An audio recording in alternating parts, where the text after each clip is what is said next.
So we'll wait for, say, 2 minutes for everyone to join, and then we will start our stream.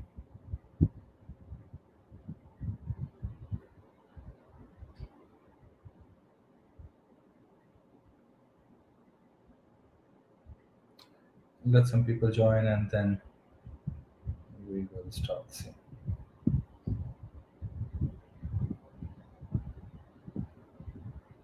Okay, so I guess we are live now.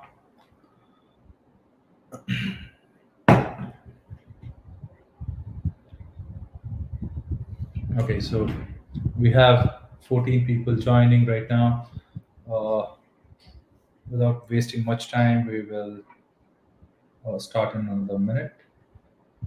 And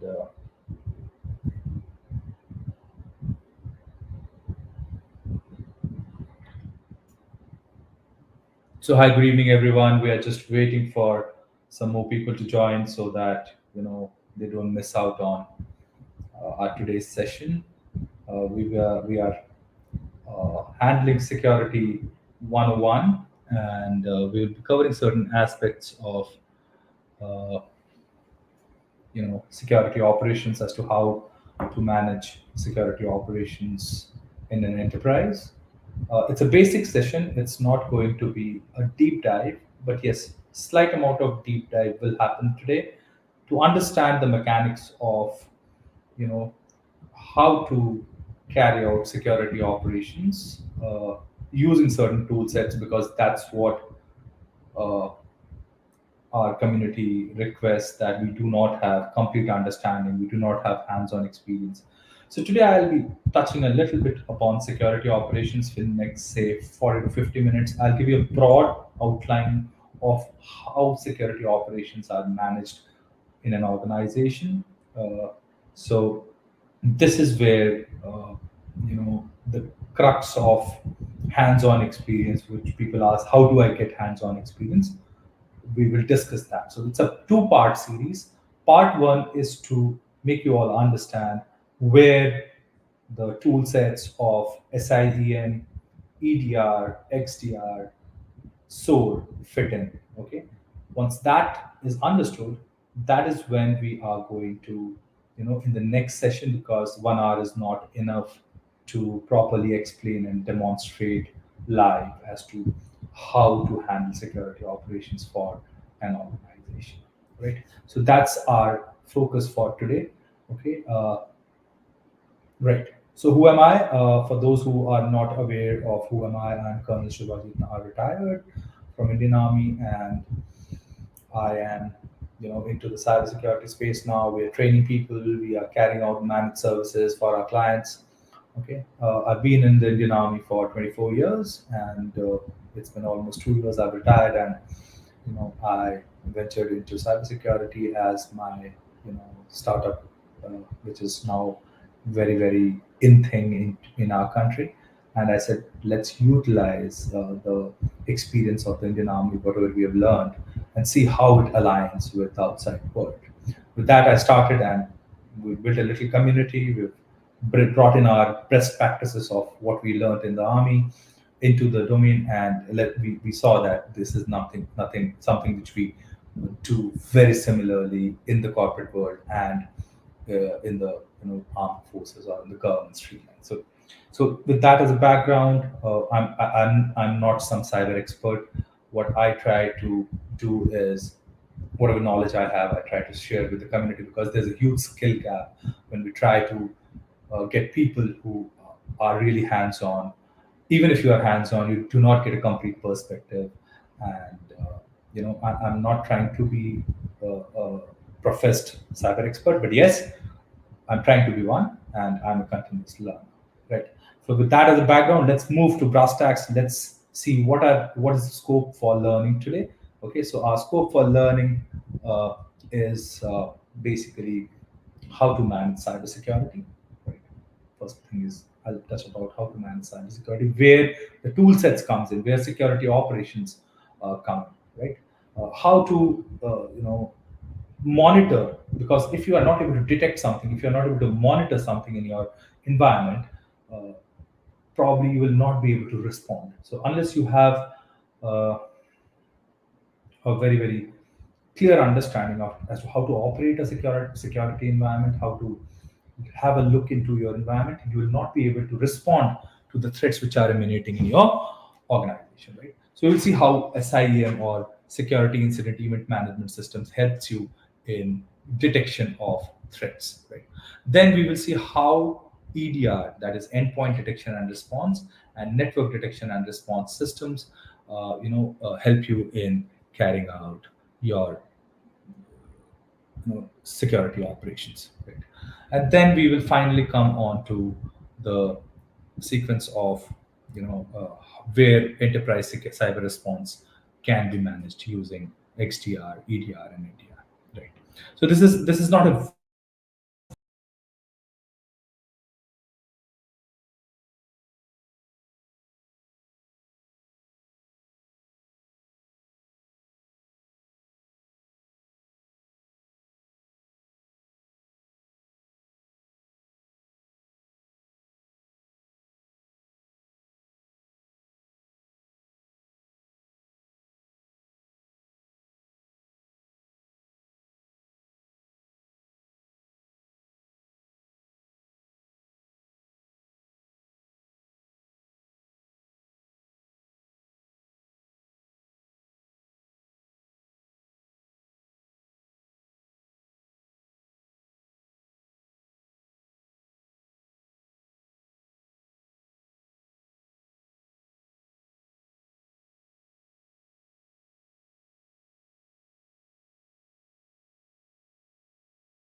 Hi everyone, sorry about the technical glitch. Colonel Naha will just be joining us.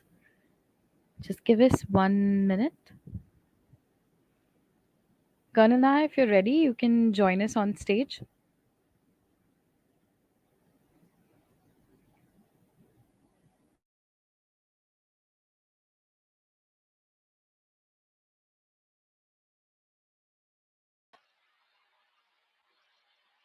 Yeah, hi Gazal. Sorry, a technical glitch. Just give me 2 minutes and I'll be live. I'm sharing my screen now and then we will go. All right, no worries, sure, sir.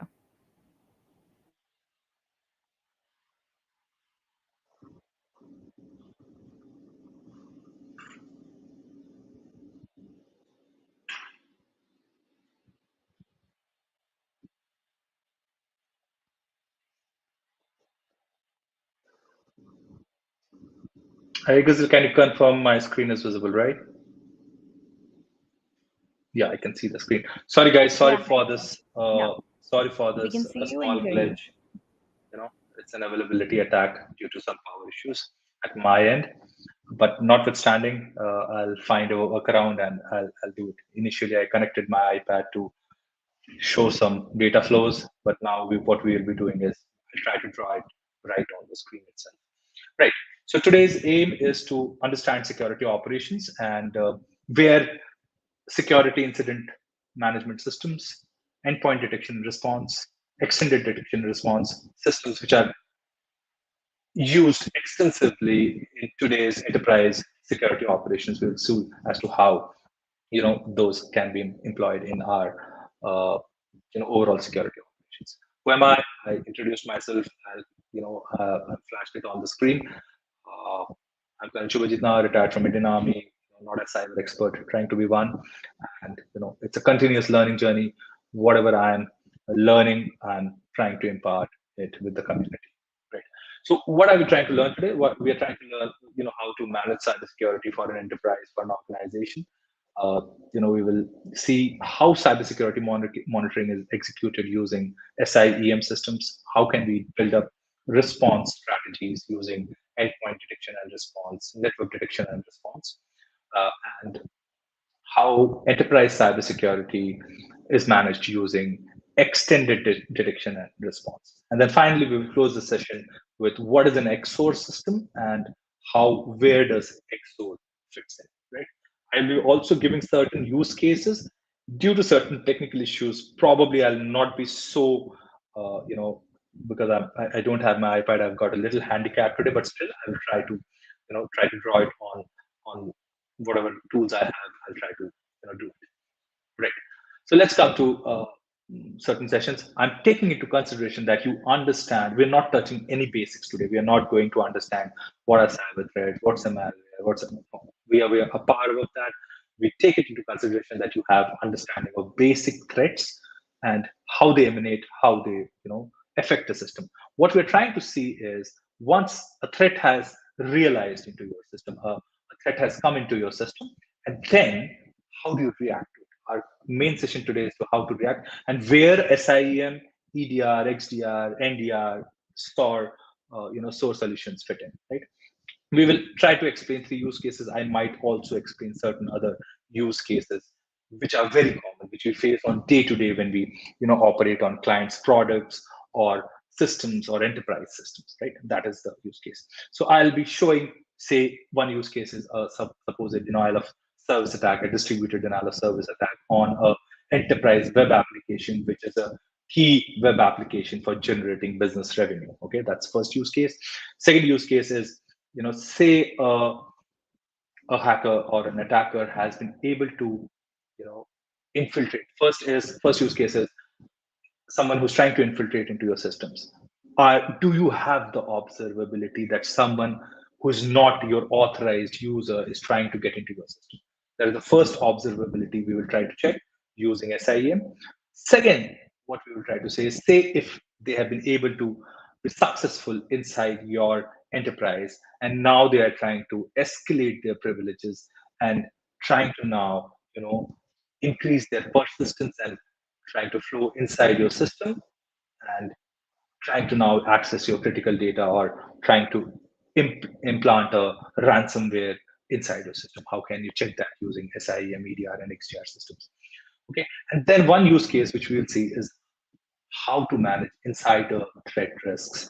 You might have certain insider risks who are, stealing your data and passing it on to your competitors. Right? Very, very good use case. It happens all the time. Right? So this is what we are going to see today. Right? Now, what is an SIEM system? Everybody says, "Oh, SIEM means Splunk. SIEM means, Logstash. SIEM means this. SIEM means that." No, SIEM is getting an observability. Do we have an observability inside our system? Do we have eyes inside our system? So when we say, you know, do we have eyes? I say SIEM system is your eye. Okay. Do you have eyes on your enterprise system? SIEM systems assists you in getting observability into your entire enterprise network. Now, a good SIEM system, what it will do? A good SIEM system will collect logs. So what it will do is it will collect a lot of logs. Now, every system generates logs, whether it's a network firewall, whether it's a computer, whether it's a mobile phone, whether it's a web application, whatever you take, it generates logs. Are you able to collect those logs? Okay, so first part of a security information and event management system is it has to collect logs, because if you do not collect logs, you don't understand what's happening, right? Now, once those logs are collected, the next thing that needs to happen is analysis. Can you analyze those logs? Now, let's say there is a system wherein somebody is trying to somebody has forgotten his password, and once he's forgotten his password, his or her password, and he's trying to repeatedly try to log in. Now, this is something which will be similar to a brute force attack. A hacker would try multiple times username password combinations.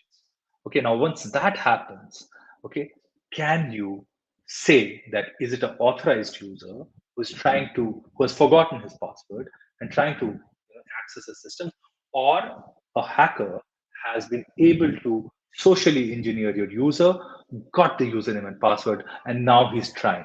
Okay, or is he trying to brute force? Is he trying to find common passwords and trying to play on your systems? Okay, so now that is where the analysis comes in.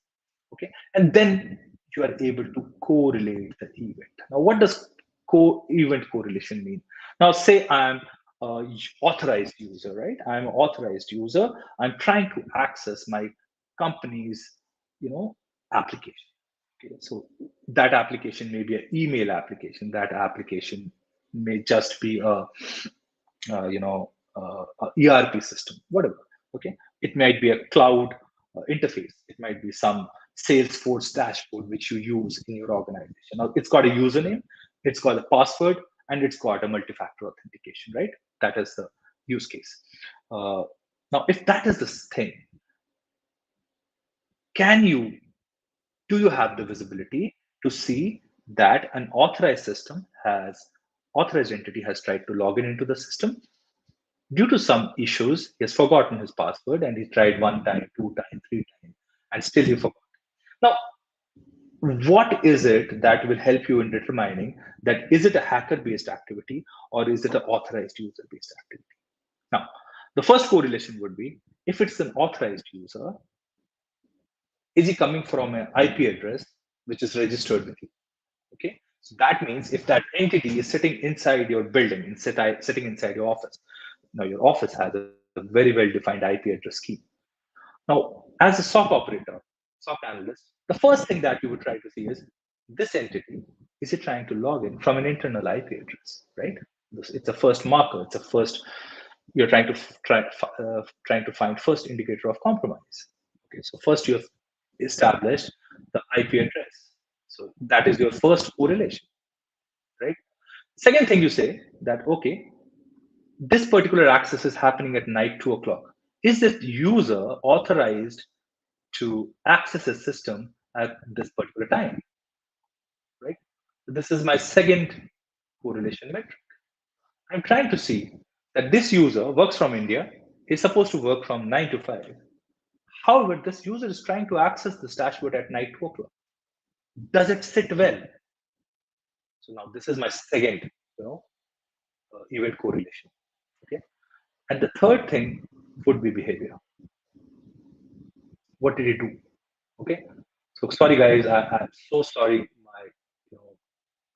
Let my laptop charge a little bit and then see whether I can move on to my iPad. I'll try to draw it out. Right. So third thing is behavior. Okay, what is the kind of behavior? Did he try twice or did he try once and he succeeded? Now, if at night 2 o'clock he has tried once and he has succeeded, that is a big razor for me because time wise it doesn't match, IP wise it matches, behavior wise it doesn't match. Two compromise indicators that IP is fine. That means the entity has already infiltrated inside our systems, and that's why the IP is from the enterprise. Okay. Second thing is time doesn't match, which is critical. Time doesn't match, which is critical because he's logging in at night 2 o'clock. And third is the behavior. How many times did he type in the username and password? So now this is I need to correlate. Okay. So once I've correlated, now I know that there are 90% chances that This is an event which has to be escalated into an incident. Okay, so now the event gets escalated into an incident, right? Now, I for incident, right? And now you go into log for instance. Now you go inside the system, you try to access the system, or you escalate it to your level two, who has the permission or access rights to go and search the logs of that system and see what is happening, right? And once that is happening, then you can react. Now, an SIEM system can only give you visibility. It cannot make you respond. At max, it can give you visibility that what has gone wrong, but correlation comes by human mind because that is your playbook. That is the playbook which you have created. SIEM system therefore allows you a real-time monitoring. Okay, it gives you a real-time monitoring of all your systems, all your devices. Okay, it has got user activity monitoring, and that is one of the most critical factors. So once you have user activity monitoring, what is happening is you are able to determine what he's doing from which IP address at what time, what is the behavior. That is the first use case. The second use case, let's take it into consideration that the user actually had some work and he actually logged in at night 2 o'clock. Okay, and IP address is authorized, time is authorized. The SOC analyst may be aware that this user is, coming into the system. For him, it is an event because at night 2 o'clock, this IP address is not supposed to log on, but if it's logged on, your SIEM has given you an alert. Now you need to see what is the behavior. You saw the user went in, logged in one time. That means the behavior is correct. The behavior pattern is correct. Now you need to find out that is this behavior right behavior, and do we have the authorization against this user to log in at night 2 o'clock. So now what you do it, go and contact the IT teams, and if there is a good automation process, you would have received an email or an intimation that this particular user will be activating his system at night 2 o'clock because there is a client side some implementation or some migration is happening, and he has been given the access rights to it. Now, for a SOC analyst, this is a very, very big red flag, and he is going to investigate that. He or she is going to investigate that. And when he or she investigates and he sees that, yes, this is a authenticated or authorized activity, he downgrades the event and removes the event flag. And it says, oh, this is a authorized event. Now, this is where SIEM fits in. SIEM can give you a lot of functionality. Okay? Now, say suppose you have some critical files on some servers. Okay, say you have a server, a data storage server where your PII data is residing. Okay, and you want to monitor the file integrity at all times. Okay, now how is file integrity carried out? Now, file integrity is carried out. Okay, I have some certain files. I have its hashes on my system, and those hashes is something which I'm monitoring. The moment there is a change in the hash, you get an event alert on your SIEM systems. If somebody is trying to pilfer data, if somebody is trying to access data, right? And that is what the kind of input you can get into your SIEM systems. Okay. As I told you, it also helps you in monitoring system and device logs. Okay, so this is a routine task. Is system generating adequate security logs? Is system generating adequate function logs? Is the system operating well? Is the system out of compliance? You are supposed to patch the system on day X. The system patch management allows you 3 days, and the system has gone out of compliance. That compliance visibility is visible to you from the compliance dashboard. So you can design such compliance dashboards on SIEM systems and achieve a lot of monitoring and detection behaviors. And that's what security management is all about, right? So I'll give you a simple use case of how a DDoS attack can be carried out and how a SIEM can help you in detecting a DDoS attack. The drawing is going to be very, very difficult for me because I have lost my access to the iPad because of certain power issues. Notwithstanding that, I will try to explain to you in a simple manner, right? So say this is your web application which users access it from the internet directly, right? So this is what authorized users access. Okay, and suddenly there comes a attacker, I should mark the attacker in red. So let's take it that attacker is red. Okay, this is the authorized user who gets access to your web application. This is the hacker who is trying to carry out a denial of service attack. So what he is doing is he's throwing multiple HTTPS requests, which is he's carrying out with a bot from multiple IP addresses, right? He's carrying out a denial of service attack from multiple IP addresses. Now, what will happen is this web application, in a good practice, will obviously be always be protected by something called a web application firewall. Okay, it will be always be protected by a web application firewall. If there is not one, please get it done, right? Because web application firewalls will definitely help you in mitigating denial of service attacks to some extent. How it does, it drops the connections when repeated connections come to it from multiple IP addresses. Now, how SIEM can help you detect this particular access is you ingest the WAF logs into your SIEM system, okay?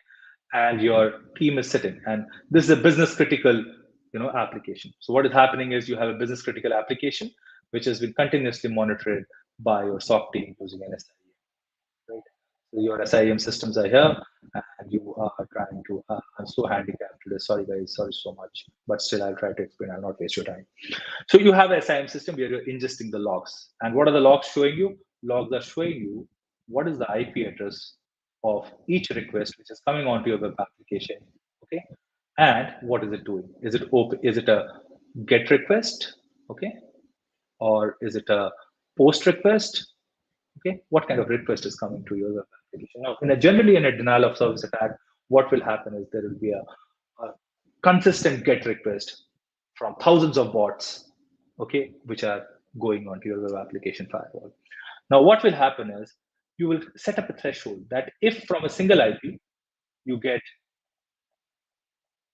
say 50 requests, okay, say you get 50 requests from a single IP within say 1 second, okay, this is your this is your clipping level for a denial of service attack. So now the SOC analyst is sitting right now on his SIEM system, and he notices that on a web application firewall there is a consistent, you know, request from set of IP addresses, maybe 1,000 IP addresses, who are making 50 requests or 100 requests or 200 requests or 300 requests per second to your web application. What will happen is your web application firewall will be able to handle to a certain extent and it will drop. But beyond a certain request level, your web application may not be able to handle. And that is when you will have to push certain amount of activity to your network firewall, okay, to your network firewall to mitigate this attack, okay. So you'll have to start banning a lot of IP addresses which are coming onto your application. And this will be generally be carried out by a system called NDR, network detection and response, because the response will be coming at application level, but you can stop the request at network level by employing certain network firewall routes. Okay. Now, once you do that, this attack has to be now faced by your SOC team over a long period of time because the attacks will be consistent. And then what will happen is your CIRT teams will get involved, your incident response teams will get involved, and they will try to mitigate the DDoS attack. They will try to shift your application to a separate IP address so that the attacked application remains under attack, and you shift the production onto some other enterprise resource. Okay, so this is just a small use case. I'm so sorry I'm not able to explain properly because of certain technical glitch at my end, short oversight. Right. Next, we will see SIEM privilege escalation. I think I already explained to you this particular use case. So you have your SIEM systems, which is consistently, taking logs from your endpoints. They say these are your endpoints, okay, and your endpoints logs are continuously being ingested onto your SIEM systems. Right. Now, what is a red flag for your SIEM team? Okay, and what is a green flag?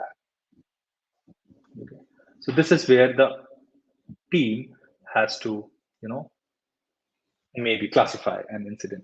So what happens is, say a authorized user. So this is an authorized user. He's trying to access a business application. Okay? He's trying to access a business application, as I told you, and this guy has forgotten his password.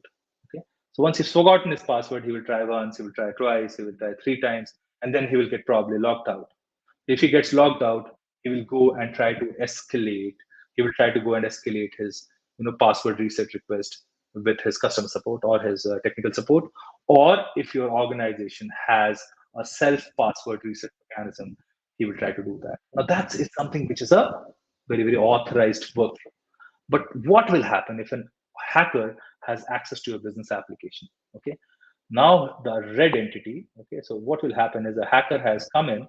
He's got certain initial access to your systems using a malware which he has deployed, and now he's trying to access your business application. Now he doesn't have username and password, and he doesn't know that. He somehow come to know of the username because generally usernames are emails, right? So he will try to access this, but he doesn't have the password. So what he will do, he will try password one, password two, password three. He will do something called a password spraying attacks. So what is this password spraying attack is he will try very, very common passwords, which are used very, very simply, right? I am Shubhajit Naha. I will say my password is SUBHO, my birth date 1979. Oh, people are, I'm telling you, it happens. It happens in my company, it happens in my organization, it happens with me. Okay, I do it at times. Okay, why? It's so difficult to remember passwords, but that's the human weakness. So now, if that's the human weakness, this is the human weakness which the hacker will try to exploit. Now, does your security operations team have that visibility on the SIEM, right? And that is when SIEM will assist you. Why? Because this is authorized behavior, this is an unauthorized behavior, and you will have something called clipping levels. And beyond a certain clipping level, you will mark this as a incident and try to investigate that who has been able to get persistent access inside your network. What will happen next is not into the purview of today's session. Okay, there are a lot of things. We have playbooks and run books which we execute to see from where does the persistence has come and how to remove that persistence. Is it a malware persistence? Has the attacker been able to create a command and control network inside your business enterprise network? Okay, so that is what the SOC operation guys will probably try to see and respond. Okay, I'll come with the part two, wherein I'll do demonstrations of all these use cases, right? Now, third is an insider threat. Okay, so insider threat is where I'm seeing that my good employee is trying to steal data. Okay, my good employee is trying to steal data. Now, this is what is a very, very big threat. Okay, now let's consider a company which has IPR. Okay, I'll say intellectual property. Say they design shoes. Okay, they design shoes, and these shoes are very expensive designs which they bring out in the market every 6 months, right? And if these designs are thrown away to countries where a lot of duplicate stuff is created, there's a huge business revenue loss to that particular shoemaking company. Now, this data becomes very, very critical, and the security operations team is consistently watching who is accessing this data. Is he authorized to access this data? How is he exfiltrating this data? Okay, did he use a pen drive? Did he send this data over email? Did he try to take this data and copy it at some location in his hard disk somewhere so that he can later on steal it? Is there a malware? Is there a malware which has come into his system and now trying to steal this data? The user may not be at fault, but some malware has come in, and that malware is trying to steal certain kind of data from your systems. Now, such visibility will be available to your SIEM team. And what will be the clipping levels again? Okay, who is trying to access the data? That is the first indicator. Why he's trying to access? Behavioral analysis. Then what are the actions he's doing on that data? Okay, is he copying that data? Is he sending it over an email which he's not supposed to? Why did he have the rights to that data? So there are a lot of questions which you will create towards this data, which a particular team is trying to protect.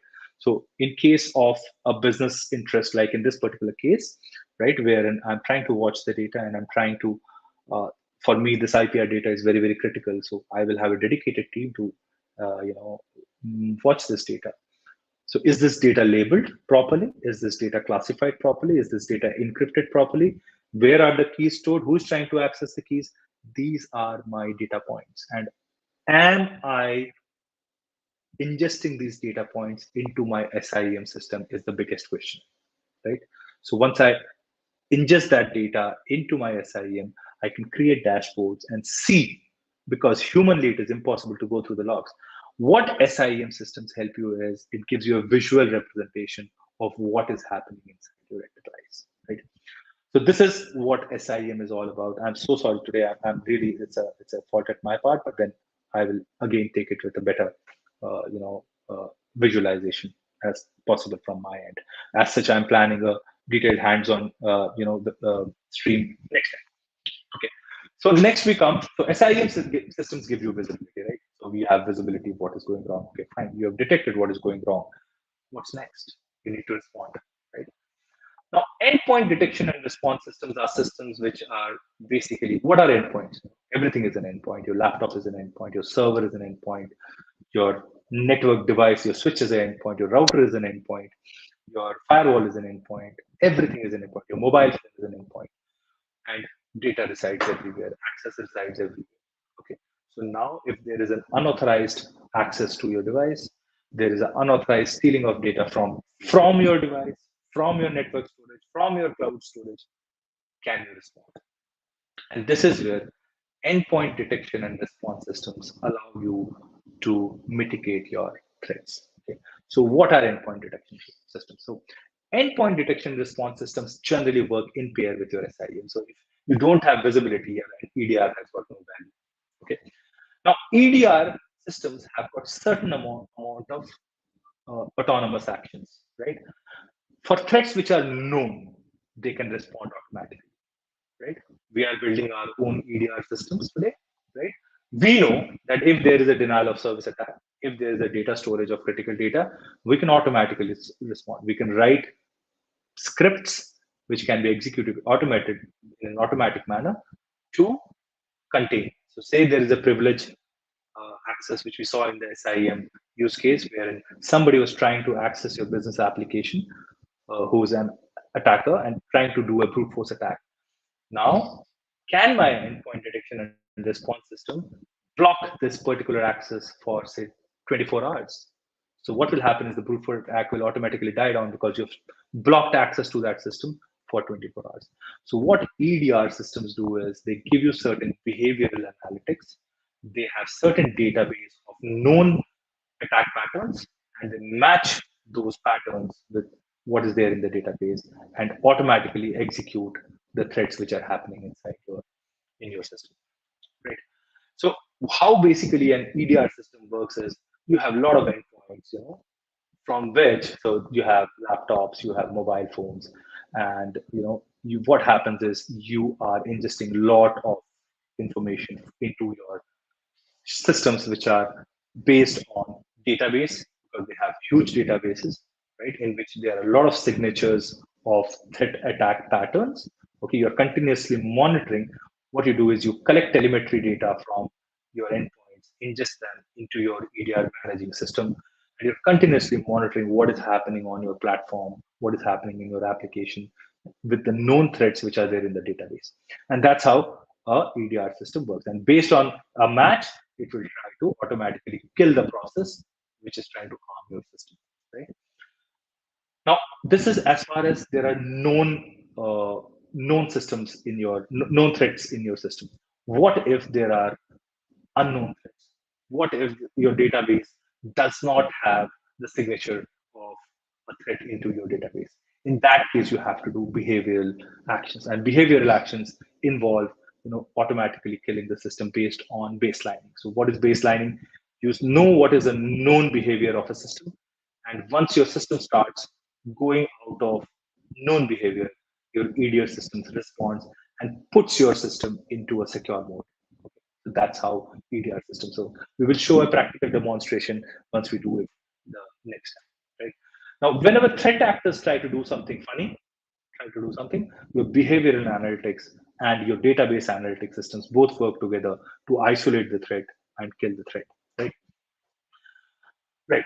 Now, endpoint detection and response systems, they can work autonomously, but at times your IT admins have to sit. So this is where the SOC team comes in. The SOC teams monitor, and at times, if they are not able to execute or remediate the threat live, what they will try to do is they will try to tell the IT admins to shut down a system, contain a system, carry out certain scripting, and remove the threat from the system which has been contained by the SOC team. Okay, this is how a mix of automation and manual systems work together to keep your systems and enterprise network secure. Right. Again, I'll not be able to explain today, so I will take these use cases in my next session.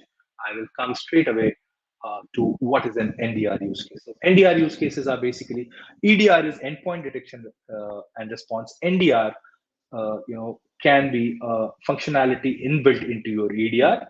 So NDR is network detection and response. It collects telemetry data from your network resources like switches, routers, firewalls, and NDR systems gives you visibility to what is happening at network level. And once you want to respond at network level, say if you want to block an IP on a firewall, your NDR systems have the capability to push a small configuration onto your firewall and stop any attacks at the network level. Because one of the best ways of stopping any attacks is just restricting the IP which is trying to infiltrate into your system. So the moment you ban that particular IP, the attack just stops. Right. So then let's come now to what is security orchestration and response. Now, security orchestration and response systems are trying to achieve automation in security. And it is not one single system that, okay, this is my SOAR solution. I deploy this hard box into your network and everything is tickety-boo. No, it doesn't happen like that. You need a combination of security, incident, and event management systems.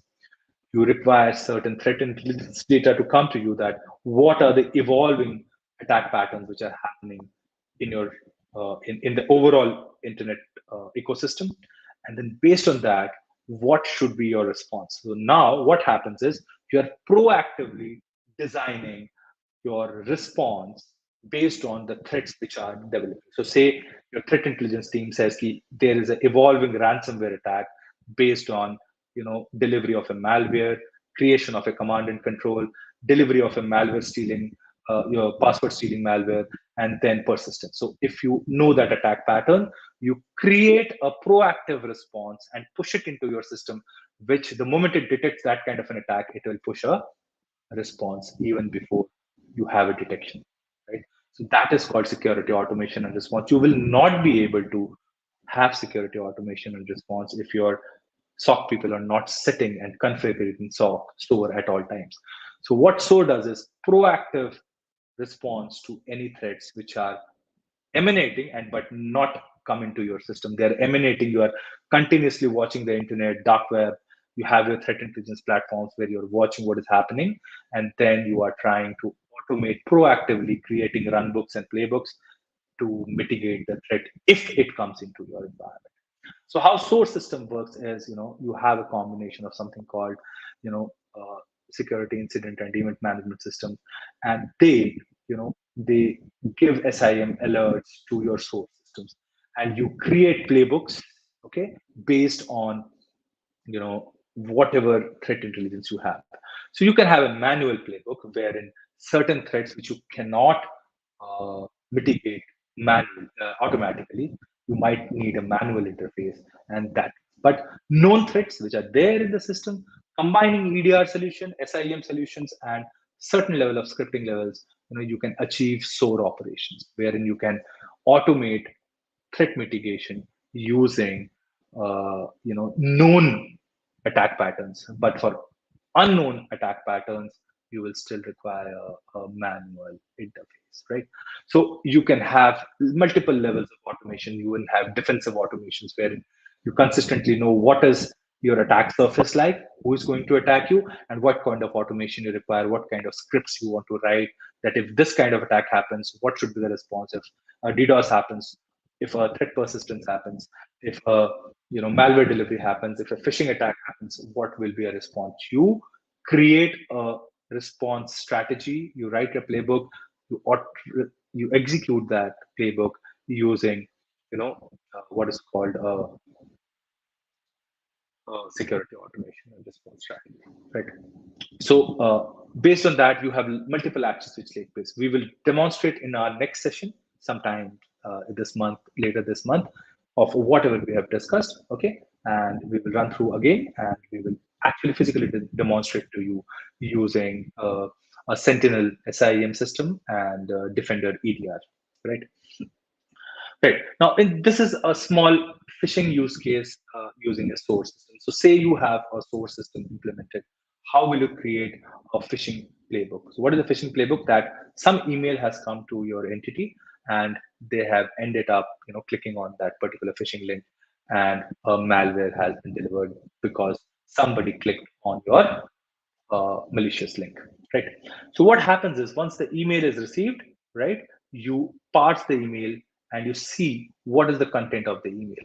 Okay, and if it has attachments, okay, or does it have URL? So whenever you are sent a phishing email, either there will be a payload which is hidden inside a PDF file or a macro enabled Word file. Okay, so it will be embedded there, a JavaScript based malware embedded into your Word file. Okay, or it will have a straight away URL which you once click, you will say, hey, you were registered for this conference, for your company, and the moment you click on that URL, auto DLL download takes place. Okay, some kind of a malware automatically gets download, and then you end up executing it. Okay, it shows as a executable file which can offer you a 20% rebate for this conference. So the phishing email will say, once you install this small utility, what will happen is, you will get a 50% off on this particular conference, and you will be so delighted to click and execute that malware yourself.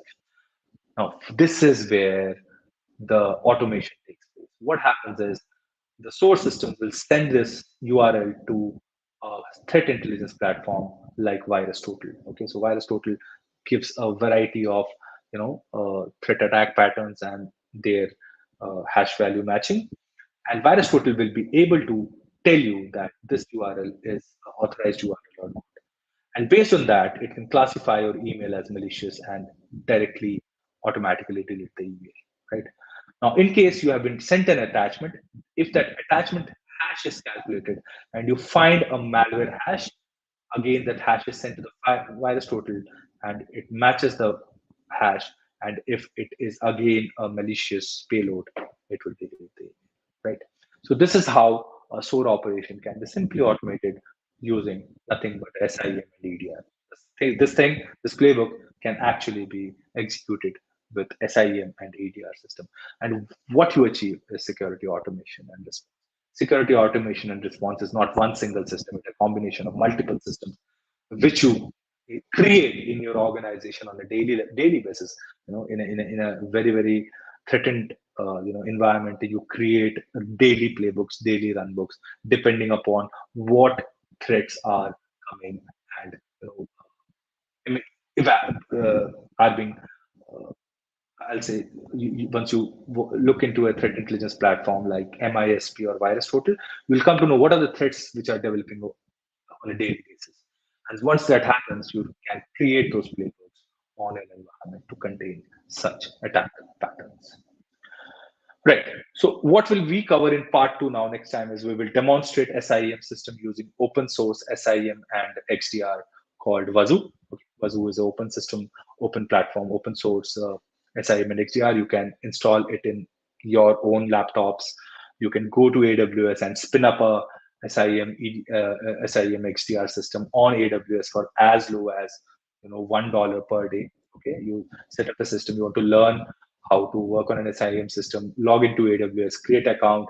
You will find a Wazoo server which you can spin up on your AWS environment, run it for half an hour, right, for 1 hour, play around with it, know how to configure it, and then ingest your laptop logs into that EDR. We will show it to you how it is done.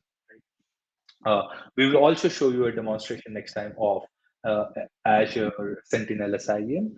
Okay, so it's a beautiful SIEM which has been developed by Microsoft, and it comes as a bundle with Microsoft 365 applications and your Azure subscription. Okay, and we will also try to give you a demonstration of how Microsoft Defender is one of the most beautiful endpoint detection and response systems if your organization works completely on Windows. Okay, not only Windows, it can also work on Linux and Mac OS. Okay, so this is what I can, wanted to just give you a brief outline and introduction of what are SIEM systems, what are EDR systems. I kept it vendor neutral. I didn't show you any dashboards. I'll do it next time because today's aim was to just get you introduced to what happens in security operations, right? So this was this was our topic of the day. I'm very sorry that somewhere down the line oversight happened because I matched my iPad with my MacBook, and my MacBook ran out of power. Okay, so now if this is the case, what we do as Protect Academy and Protect Technologies is we do trainings. Okay, we do a lot of community work. Okay, we're starting with a small community work in the state of J&K and Uttar Pradesh for scaling up. Our because there's a huge skill gap once it comes to hands-on training, and we're trying to address that place. Okay, we in our technology front, we do security engineering for our clients. We do SIEM, XDR, and EDR implementations, and we do have a managed SOC for SMBs and SMEs, right? So this is what we do as Protect Technologies. If you want to reach out to us, know more about us, you can reach out on our learning platform. It is learn.protect.io. Our website is protect.io and protect.in. We're based out of India, right? You can write us an email. You can join our WhatsApp group. Just put in a request on this particular number, and we'll add you out on our group. We do a lot of training. We do a lot of community work, and to bridge that skill gap. And there's a huge scope in cybersecurity. It's just that you have to understand where to go and how to learn things. There are a lot of free resources available today. You do not have to shell a huge amount of money. Learn AWS, learn Azure. They give you free credits of up to $200, and that is more than enough to learn SIEM, EDR, and XDR systems. Let me tell you very frankly, it's because AWS gives you $200 free credit, and that's more than enough to learn how an SIEM system or an XDR system or an EDR system works. Okay, so this is all I had for today. If you have any questions, please send us a. I'm live also on my LinkedIn platform so that I can give answers to any questions you have. Right.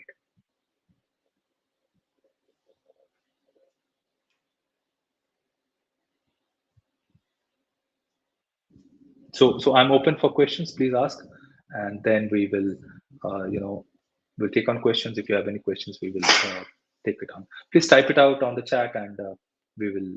I will try to answer the questions.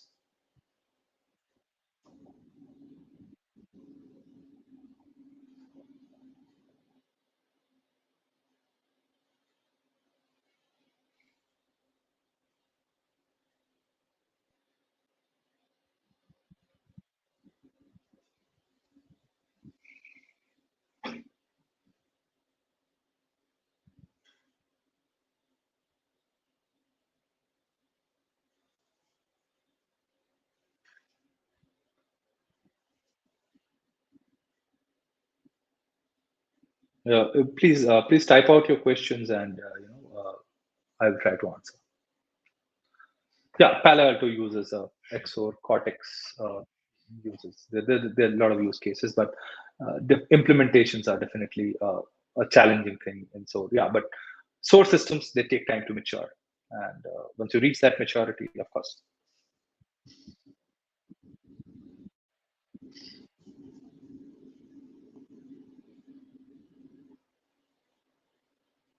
With a lot of systems coming in, like Azure Sentinel and Defender EDR coming in, a lot of automations can be achieved in your environment.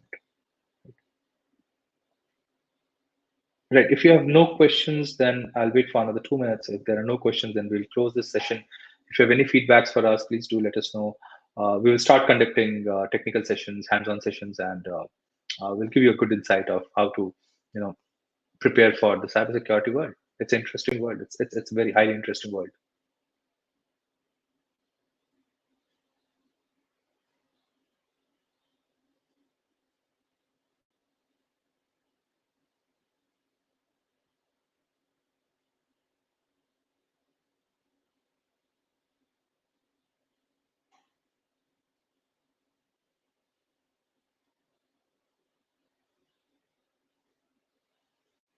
Yeah. So Ankit, you have a question that in SOAR flow we discussed about playbooks. Are these Ansible playbooks or a kind of SOP to handle the incidents? Both. So as I told you, Ankit, it could be an Ansible playbook. It could be as you can write a Python script. Why does it have to be an Ansible playbook? It can be a script written on Go. It could be a script written in Python. Doesn't matter. What matters is, have you created a playbook and have you automated it? If you have automated it, good. If you have not, then you might have to go and handle the incident manually. So there are many times, if you automate, there are a lot of false alerts. There are a lot of good processes which get killed because good processes get identified as bad processes, and the source system goes and kills the good process, and there is a production downtime. So we don't want to go there. And for known threats, let's automate. For unknown threats, let handle them semi-automatically, manually. It's a uh, you know mix of both playbooks which we can do manually and which we can script it down. So whether it's an Ansible playbook or it's a Python playbook, it all depends on you. Most of the EDR and XDR systems gives you the functionality to push a small playbook using a Python script. Ansible will definitely help you in automating this flow. Right. I hope I've answered your question. There are multiple stacks available. You can create playbooks using multiple stacks. It's not necessary that you have to create Ansible playbooks. You can have Ash, like in one of the organizations, we couldn't deploy Ansible. We deployed manual playbooks on SOPs. So we knew what is our risk and what is our threats, and we created manual SOPs. So the SOC guys knew that, okay, if this has happened, open page number so and so and execute this. The flow was very well defined. So what happens with L1 and L2s is you have to define the flow very, very clearly. If you don't define the flow, the L1s will be lost. L2s will not be. L1s will definitely be lost. Good to have. Scripted knowledge is good to have in cybersecurity world. It's not so. It's not so difficult, right? Last time I wrote a program was in C++ way back in 2006 maybe. And today, if you ask me to write a Python script, though I don't write, we have guys to do it, but it's not something very great. Okay. They are generally if-then systems. So if your hash matches this, push a IP block on your web application firewall against this IP which you parse. It's not a very great job. Let me tell you, it's good to have, okay, but it's not something which is very difficult. You're not writing a Fibonacci series or something.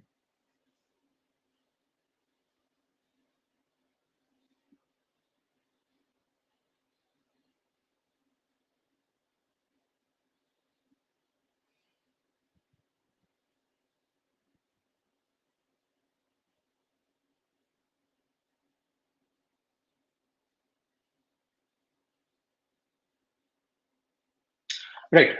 So we've reached our given time. It's 8 o'clock, and we have no more questions. Thanks to all for joining this knowledge session. Okay. I'm a little perturbed. I couldn't do a better display.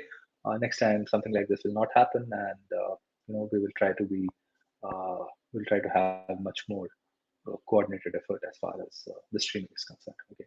Take care, and thank you so much for joining. I hope this brought you some perspective for beginners, at least guys who are well versed with security operations do not need this session. This is at a very, very beginner level to make them understand that how SIEM, EDR, XDR system work in conjunction to, keep your security operations active, right? Thank you so much. Take care. Bye-bye, and have a great day.